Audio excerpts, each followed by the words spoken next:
Today we will be covering the Archfiends of Anger. Snow White. In a far-off land a princess was born. All who saw her were drawn in by her captivating eyes. Large and round they shone with the brilliance of diamonds, but their beauty filled her mother with anxiety, for the queen prided herself on being the fairest in the land. Once grown, she knew this girl would be more beautiful than even she, and so a petty jealousy grew within the queen's breast each time she met her daughter's eyes. In the throes of envy, she even considered murder, but no, she couldn't. She loved her daughter as any mother would, but more than that, she had a reason far less noble. The sight of her own face reflected in those innocent eyes. She would stare at them and lose track of time. The image in her daughter's eyes was more vivid than any mirror, and few women admired themselves more than the queen. Choosing the right mirror had long been an obsession, and soon no other would do. She grew to love her daughter, not as a child but an object. Despite her jealousy, she could never part with her perfect mirror. As the princess aged, the queen's fears came to fruition. The girl's beauty grew each day, and with it her mother's envy. The queen wanted her gone, erased, but she couldn't kill her, knowing she'd never find a mirror so fine, knowing she'd lose those hours of basking in her own reflection. For a woman so vain, few things were harder to part with. Her daughter's existence marred her pride. The image in her eyes affirmed it. Caught in this dilemma, the queen heard a voice. Then a strange chalice stood before her. If you would have your wish, offer a sacrifice. She hesitated for a time, but as she regained her calm, a thought emerged. It was a thought unbecoming a mother, unbecoming anyone. She offered up her dear daughter, turning the girl's eye into a real mirror. With her more beautiful daughter gone, her pride was finally at ease, and only that intoxicating reflection now remained. The queen's vanity reached new heights.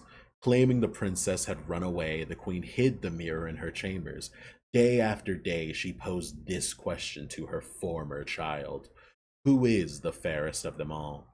The girl answered as she'd been taught, Mother in my eye.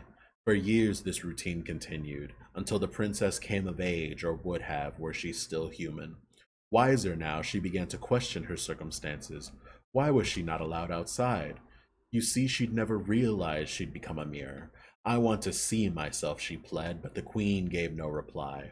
With each day, the girl's doubts grew until they consumed her. It was then she saw what her mother once had.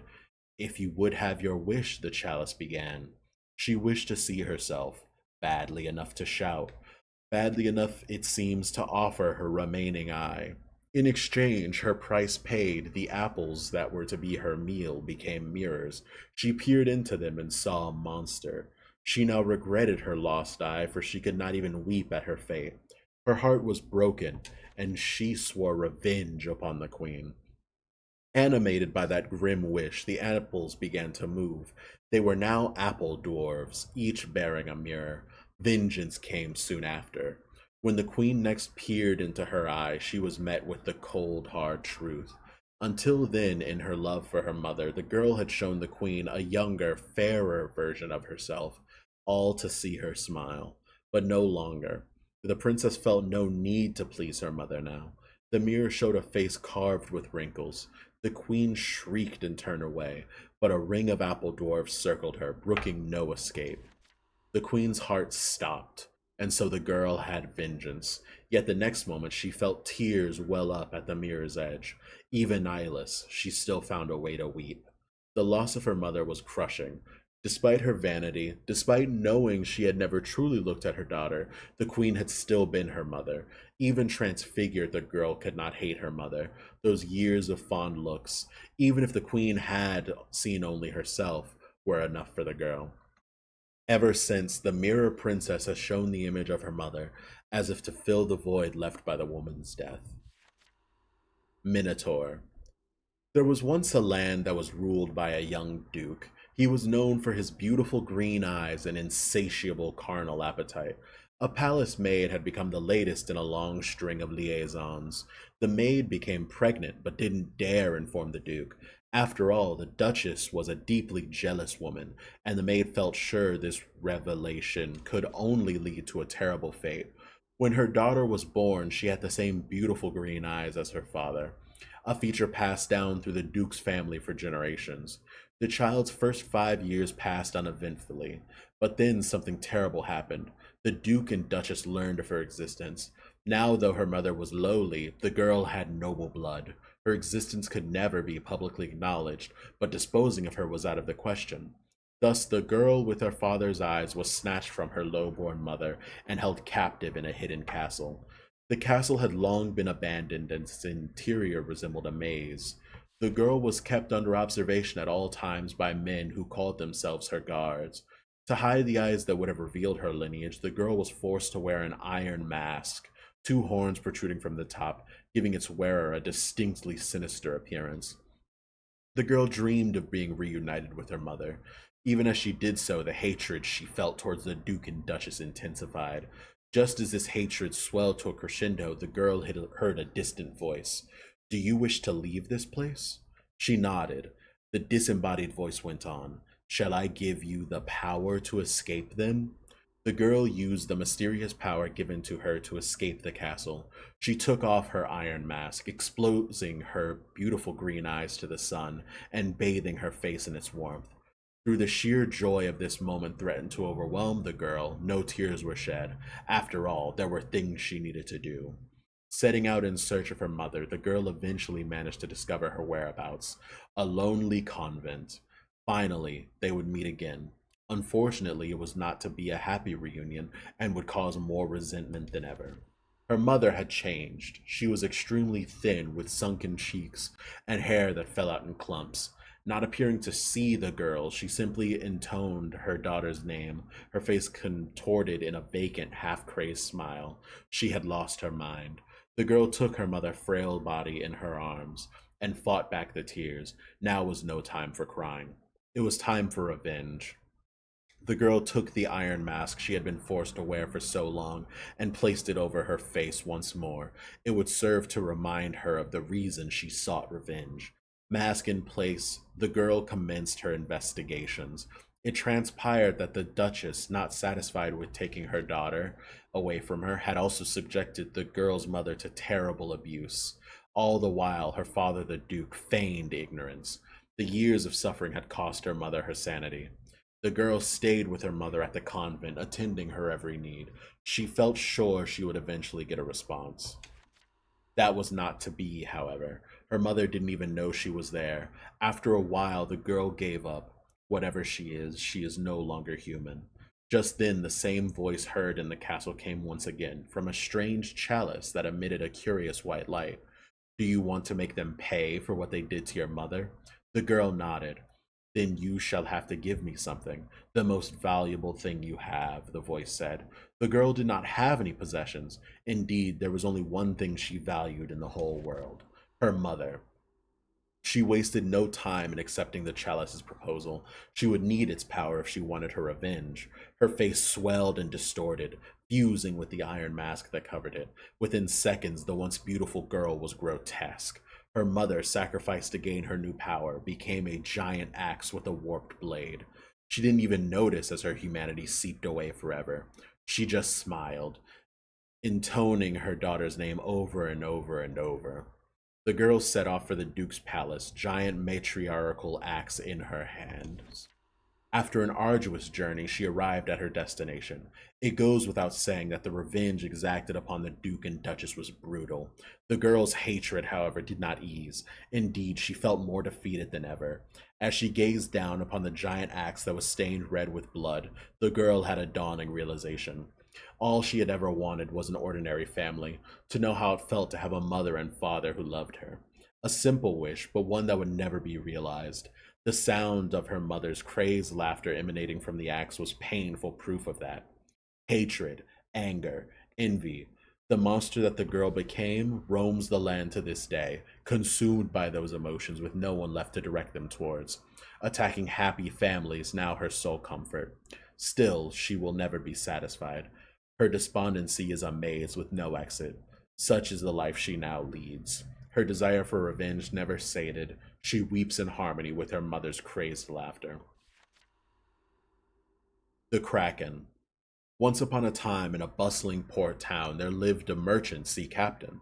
He had been a sailor all his life and loved his ship more than anything else in the world. In the dockside taverns, they would joke that the captain cared more for his ship than he did his wife. One day, a local nobleman summoned the captain to his palace, saying that he had a job for him. There was valuable cargo that he needed to transport. 3 days into the voyage, a group of pirate ships were spotted on the horizon. Before long, the pirates had closed in on the captain's heavily laden ship and were preparing to board. The captain's crew were no match for the battle-hardened pirates. Casualties mounted, and before long the captain himself had been taken prisoner and tied up with ropes. Then, before the captain's very eyes, the pirates hoisted the skull and crossbones up the mast of his beloved ship, the ultimate insult to any seafaring man. As soon as the flag reached the top, the pirate leader gave a hearty laugh and instructed his men to throw the captain overboard. When he came round, the captain learned of his rescue by a group of merchants. Even before he'd fully recovered, the captain had decided on his next course of action. He thought only of one thing. It wasn't the fate of his cargo or crew, and it certainly wasn't gratitude towards his rescuers. All he could think about was getting his beloved ship back, and he would give his life just to stand on her deck once more. In the years that followed, the captain became a respected naval officer. His commitment to maintaining the safety of the high seas led him to become known as the Pirate Slayer. He assembled a crew who were utterly devoted and became highly regarded in seafaring circles. Reputation and regard meant nothing to the captain, however. They were not what he lived for. There was only one thing that could fill the cavernous hole in his soul: his beloved ship. Then one day, in the course of his patrols, the captain finally came across the pirates who had stolen his ship all those years ago. He ordered his crew to give chase. Soon enough, they drew up alongside and boarded the ship. But the pirates were ferocious as before, and their leader struck the captain with a slash to his stomach. Tepid entrails oozed onto the deck. As his consciousness waned, the captain started praying, "It can't end like this. I need my ship." At that very moment, the captain heard a voice. It sounded as though it was coming from the bottom of the sea. A chalice appeared before him. "I can grant you your wish, as long as you are prepared to pay the price." The captain, squatting in a pool of his own blood, nodded his assent. Almost instantly, the sky darkened, and the captain's body changed beyond all recognition. The organs that had fallen out of his body began to swell, and his exposed entrails grew longer and thicker. Whether he was aware of it or not, the captain's wish was being granted. His entrails became giant tentacles, now crushing and squeezing the life out of the pirates that were on board his ship. Before long, the pirates were all dead. All the captain had to do now was to take down that infernal flag, and the ship was his once more. The captain never did get his ship back, however, and he only had himself to blame. As soon as the pirates had been routed, the fluid secreted by the captain's exposed organs started seeping onto the deck, burning through the wooden boards. By the time the captain realized, it was too late. Several holes appeared, allowing seawater to gush in. The ship began to list before slowly sinking towards the bottom of the sea. Most of his crew were saved by returning to their naval vessel, but the captain remained crouched on the deck. He was determined to go down with his beloved ship as it sank into the murky brine. The captain did not drown as a human would have done. His humanity was lost, after all. Clinging to his beloved ship as it submerged, he commenced his underwater existence. Lamenting all the while, the captain clung to his beloved ship as it sank to the ocean floor. So unbearable was the thought, he wanted to tear out his own engorged intestines. Later, after fish and sea creatures had begun to dwell in the sunken ship, the chalice appeared before the captain once more. "Stronger desires require greater sacrifices. Surely there is something left for you to offer." The chalice's words seemed to strike a chord with the captain. He rose to the surface of the water and began his search. He was looking for a ship. Eventually he found it. The naval vessel on which he had served. His former crew could scarcely conceal their disgust when they saw what had become of their captain. Hauling himself on the deck, the captain sprayed his former crew with intestinal fluid until their flesh melted and they screamed in agony. He then melded their corpses to his own flesh, his body growing ever larger. Growing and contorting, he took on a familiar appearance. His fond remembrance crystal clear, he sought to recreate every detail, and the resemblance was so uncanny it was easy to forget this was built from human flesh. He looked just like his beloved ship. He had become a recreation of what he had lost. Though the captain was delighted to have his ship back, he remained unsatisfied. His work was not yet complete. There were still some details he needed to recreate. He needed more material. Not only has the captain's appearance become fully monstrous, he is totally incapable of any human consideration. He continues to prowl the depths of the ocean, seeking to recreate his beloved ship, relentlessly searching for more flesh. Cerberus. There was once a town frequently troubled by bandit raids. Fortunately, it had a formidable guardsman who loved his place of birth. With his two fierce hunting dogs beside him, the guardsman would stand at the town's gate, repelling any would-be raiders. The trio became well known for their ferocity in battle. His achievements led to the offer of more prestigious roles, but the guardsman rejected them all. Nothing could bring him more happiness or pride than protecting his hometown. Little did he know that his happiness was not to last. The town was struck by a terrible disease that spread rapidly, proving fatal to those infected. Scared people left in droves, and as the town emptied, its vitality sapped away. The guardsman could not stand to watch his hometown wither away. He had devoted his life to protecting this town and feared that he now had little reason left to live. Those attempting to leave, he deemed cowards, and as time went on, his feelings towards them hardened. He would not see them leave. He could hardly guard a town with no people, after all. Unthinkable as it would once have been, he turned on his fellow townspeople, using fear and brute force to ensure that they did not leave the town. Even as the disease continued to spread, the guardsman stuck to his course of action. He was long lost to the depths of insanity. One evening, bandits launched a raid on the town. The guardsman, however, was ready for them. His face twisted with ecstasy. This was what he lived for, after all. As the bandits tried to flee, the guardsman was struck by a spear from a place where no bandit could have been. From behind him, from the town he had devoted his life to protecting, the townspeople had resolved to stand up against the guardsman's tyranny and struck him from behind. As the guardsman lay there, his consciousness dimming, a strange light lapped at his eyes. A chalice floated before him, bathed in a cool white glow. Make an offering. Give me what is most precious to you, and your wish shall be granted. Mesmerized by the chalice's words, the guardsman ordered his dogs to kill everyone in town, friend and foe alike. He turned on the very people he had spent a lifetime protecting. Those he held dearest were now his offering.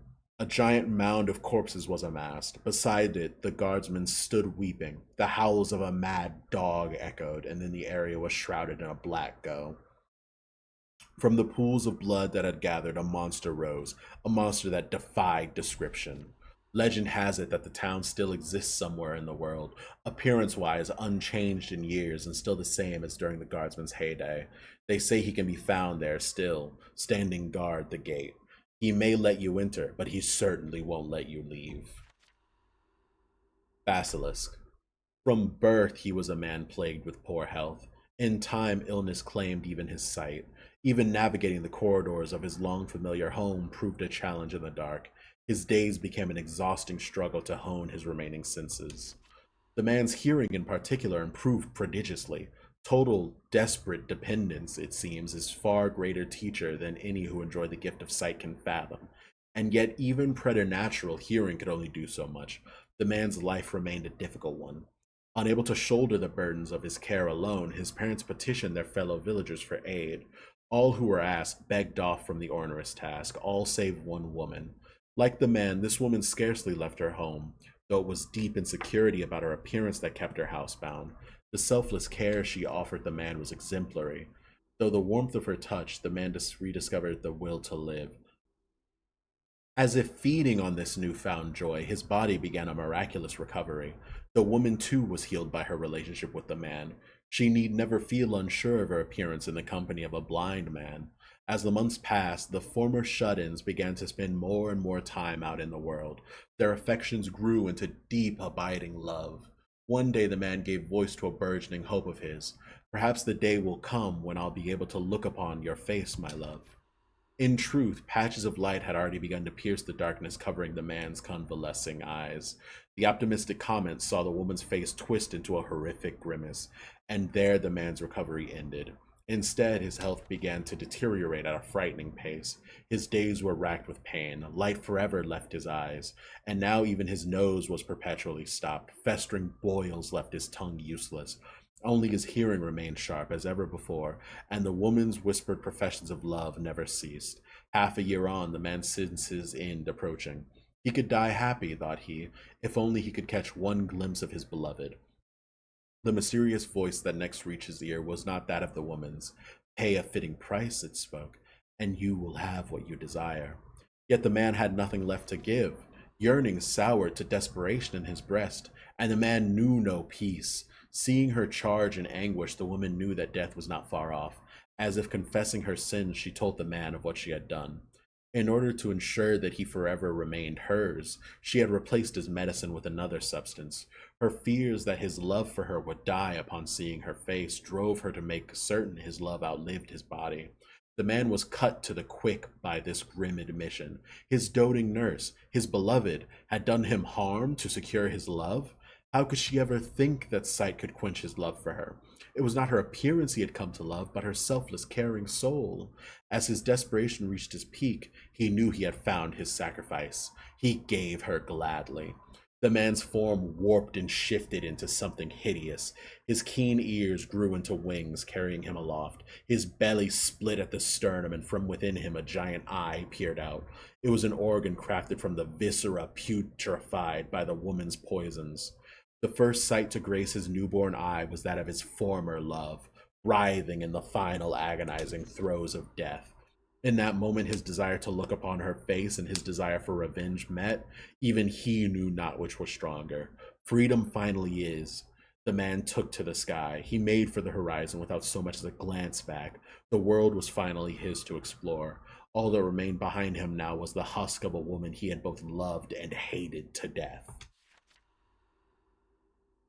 Pied Piper of Hamelin. The boy's childhood was spent having never experienced a parent's love. His parents had passed when he was still but a baby, and his uncle and aunt took him into their care in their poor tumble-down home. The new addition only made their lives harder, and the boy was treated as more of a nuisance than anything else. Though some cousins lived with him there, they treated him as though he were a lech. They resented him for the greater hardship that came with his arrival. The boy simply was not wanted. Even from a young age, the boy had his doubts about the value of his life. He could tell what his aunt, his uncle, and his cousins wanted to say from the looks they gave him alone. You never should have been born. The boy became fixated on reading people's expressions. He felt that everyone in the world hated him and withdrew from them afraid. There were only a select few in whom he could confide in. They weren't people, of course. The boy had started keeping rats in secret. Unable to relate to the other children his age, instead the boy spent his days at play with the rats he kept. The children who saw this were disgusted by the boy. They started to bully him. His body was always covered in cuts and bruises. The overwhelming sense that no one loved him continued to mount, and with time the boy grew more and more submissive. His burgeoning shyness made it even harder for him to make friends. Instead, he filled the gap created by his overwhelming loneliness with his rats, which only darkened his already gloomy, sullen image, and caused the bullying to worsen. It was a vicious cycle. Even as a fully grown man, he always lived in fear of others. Though outwardly an adult, he did not have the slightest notion of how to behave in society. His anxiety towards relating with others made it even harder for him to learn to be social. As always, he would only spend his time with the rats. One can easily imagine how the sight of a grown man playing with rats must have looked to bystanders. The man drifted from job to job. Working with others was always somewhat uncomfortable for him. As he grew more alienated from society, he became all the closer to his rats. Trying to fill the gap, he was even closer to them now than he had been as a child. The man learned to somehow understand the rats and also to somehow express himself to the rats in turn. For example, he could make the rats jump somersaults by wriggling his finger. They were at his beck and call. He felt comfort in the simple gaze of the rats, as there was no disdain from the rats at least. In their eyes, he felt none of the asperity that had made him rue his existence. The man took pleasure in even the most mundane of exchanges with the rats, expressing his thoughts and appreciating the thoughts of others. He found the joy of such relationships not with people, but with the rats. The other adults were disgusted by this. However, the little children who lived in the village were different, filled with the innocent curiosity of childhood. Their eyes lit up with wonder at the rats who would obey the man, and they started to like him. The man would wriggle his finger to make the rats perform somersaults, and the children would laugh and shout. Eventually, he would be surrounded by crowds of children. Every day at a certain time, they would gather round outside the man's house and watch the rats dance. For the first time in his life, he felt needed by other people. It was only when the man was playing with the children that he truly felt alive at last. The man taught his rats all kind of tricks to add to the children's delight. He stitched together a special costume, so he looked just like a traveling performer. He grew to love the children. The man could never find a place where he felt he belonged, always thinking of himself as unwanted. He had felt that his mere existence was a nuisance to others. Even that attitude changed somewhat. He started to think that perhaps he had been put on this earth to entertain children. And then one day, the village was in a panicked uproar. A child had been abducted. He hadn't come home for days, they said. The adults had already come to their conclusion about who the culprit was, and they'd always thought of him as a shady character. His making friends with the children must have all been a ruse.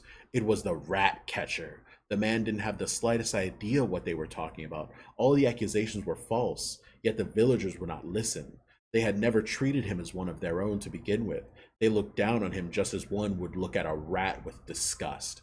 It happened just as soon as the man left his house for a brief errand. A group of stone hearted adults slaughtered his rats. On his return, the male fell to his knees and let out a low groan. The rats were his treasured friends. How could they? And then, as the one surviving rat lay in the palm of his hands, ready to breathe its last, a strange light appeared before the man.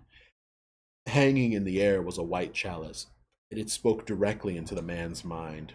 Make the sacrifice, and I can grant you your wish. Did the voice spur him on? The man took the dying rat and swallowed it whole. His body bloated into the apparition of a monstrous rat. Was it for revenge on the villagers that he became a monster? No, it was not. It was a motivation greater to him than anger or bitterness. It was worry. The man feared for the safety of the abducted child more than anyone else in the village. The man had become a monster so that he could find the lost child. It would be an easy enough task with a rat's sense of smell. He'd learned this from the long years he'd spent in the company of rats, after all. The man didn't care if it meant that he'd be transformed into a monster. He'd never been treated as a human being to begin with, so what did it matter if he lost his human form?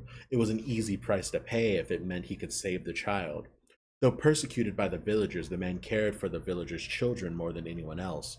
The heartless villagers would never realize this bitter irony. The rat man, with his rat's sense of smell, began his search. The lost child was known for being the naughtiest boy in the village brat, one might say.